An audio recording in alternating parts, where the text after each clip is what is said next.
the fifth last Mount Pleasant. France goes again with Bardet, Seneschal, and Pacher. Sivakov's ahead. He's been in the break all day. The gap has been taken down from 7 minutes to 3 minutes now to 2 minutes. And they form a large group with Evenepoel, De Wolf, and Quinten Hermans. So Belgium have Evenepoel, the long attack option, a top 5 favourite for the race, Quinten Hermans, who can sprint, and a domestique De Wolf, and Seri ahead.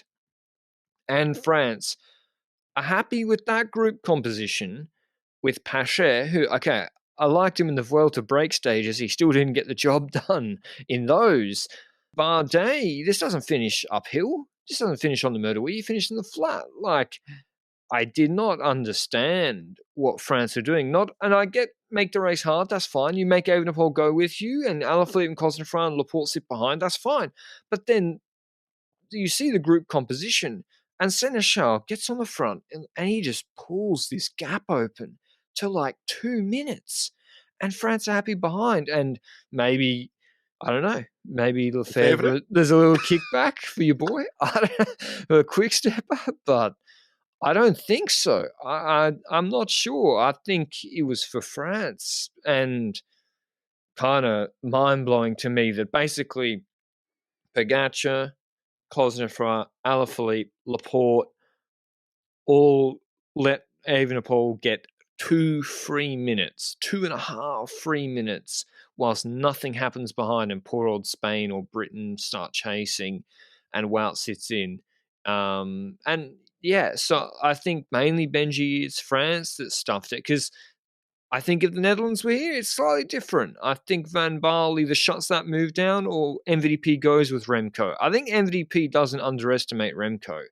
And I think the French strategy also here really stuffed Christophe Laporte's chances as well, who I think Alaphilippe would have known by this point he might not have it. I agree with that aspect. I think there's multiple aspects to every single country here. I agree that France is the major mistake in this thing, because not only do they make the group, they also continue that, like you mentioned, with Seneschal, who keeps on riding after the group is formed, expanding that gap. Switzerland is another team that paces to expand that gap. Below was in the initial breakaway, dropped back to that group and paced for Mauro Schmid, my pick, who rode an amazing race today. I'm going to be honest about it. Mauro Schmid, absolute goated ride today.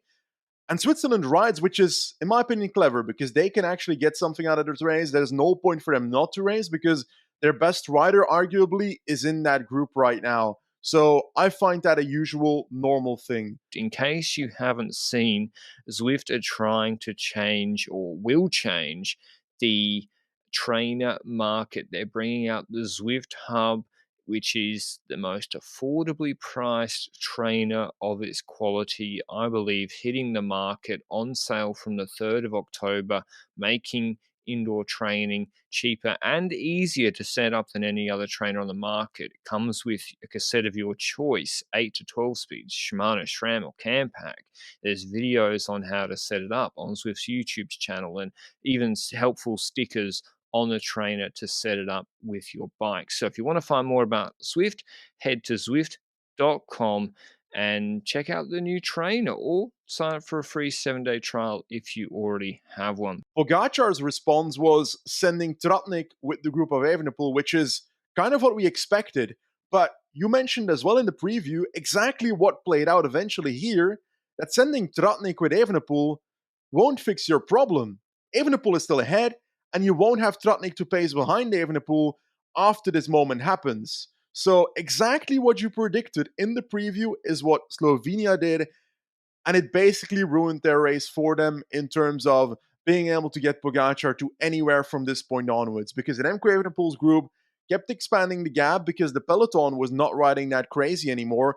Germany's still pacing, because that's the constant throughout the day. Netherlands pacing despite Eenkhoorn being in that group, because I guess they didn't 100% trust Eenkhoorn as well. Spain also being a team that somewhat was pacing, and I think they were doing quite a bit actually, because Soler was their leader for the day. They were doing so in the peloton behind. Now that's a situation that we have at the moment on the road. So we have those initial breakaway riders about to be caught by the Evenepoel group. And then we've got roughly 2 minutes towards the peloton group that is behind. And then we come to a situation, I think, is the fourth last, Mount Pleasant, where the Wolf I don't think was in that group anymore at the fourth last Mount Pleasant. I think Quinten Hermans was doing a lead out on that climb for Remco Evenepoel. And then Remco Evenepoel attacks like just before the top. And I don't think that's the right moment to attack on the climb if you do want to attack as your Remco Evenepoel. Yes, on paper you have the strong engine to attack on a wide road and so forth, but in a descent you won't get that much on other riders. So I think he would have been better off attacking on the climb if he wanted actual separation, but he waited until the actual top to make that move. Not only that, because he makes that move, other riders like a Seneschal who was spacing all the time stop spacing with him. So that's not ideal at all. And not only does he do that once on the Mount Pleasant there, he does that again on the valley afterwards, completely ruining cooperation until the likes of City comes back a while later, and the gap already came down a bit from the peloton to like 1 minute 40 at that point. So how did you see the situation? Was it clever from Evenepoel to attack at this point? I was surprised because there was no pressure from the peloton. So I thought, oh, just wait, keep your teammates around you and keep thinning it out each climb. And Sivakov will drop eventually because he's been in the break and then go second last and hit him. But he wanted to get away earlier, kept trying. I thought at this point there should have been panic in the chase group behind from basically any team that isn't Belgium. Yeah. And even still, people were kind of living in like some sort of delusional scenario where like Remco would just come back from 2:30 ahead. Like I didn't, because again, yeah, once he drops everyone in the group, then you're fucked. And that's pretty much exactly what happened. Lushenko attacked. There was some finessing, but because they had such a big gap, Belgium didn't have to just go on the front and pace. Remco didn't have to. It was such a big gap, they could just time their moments. Lushenko goes, Evenepoel brings him back himself, and Hermans is sitting at the back of the group. And I was like, Quinten, you need to get on the front, buddy. But then Evenepoel goes again. Lushenko gets in his wheel. And it was kind of on these flatter sections where when he's going 55, giving no draft, it puts the doubt in Lorenzo Rota's mind, in Battistella's mind, in Schmidt's mind. Ooh, do Bardet. I really want to chase on the flat? And they didn't. And once you see the actual separation, group dynamics take over behind eventually as he holds the gap at like 5 to 7 seconds, and that just goes out to 30. And this race is done because he drops Lutsenko on a rise not too long later. And with however long to go, over a lap to go, like I don't know what it was, 25, 30 Ks, maybe longer, Remco just goes solo and Wells is a wrap. So not that actually exciting a finish, to be honest. We've seen it in San Sebastian. We've seen it in Liège, Bastogne Liège. You don't bring him back once he has a gap like this. It's 1:30, and the peloton was still not chasing. Schmidt, Schelmoser, and Rota formed a chase group behind, trying to catch up to Lutsenko. They eventually catch up to him. They then start finessing terribly.